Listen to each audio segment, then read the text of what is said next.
Ovaj svet u zlu leži, tako Gospod reko je, baš je malo dobrih ljudi, a loših mnogo je.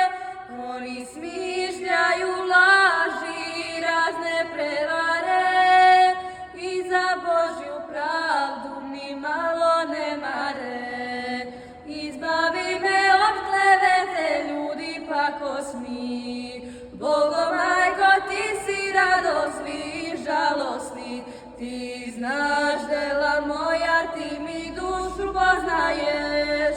Usrdno te molim da mi pomogneš, izbavi me od klevete ljudi, pakosni. Bogo majko, ti si radosni, žalosni, ti znaš dela moja, ti mi dušu poznaješ.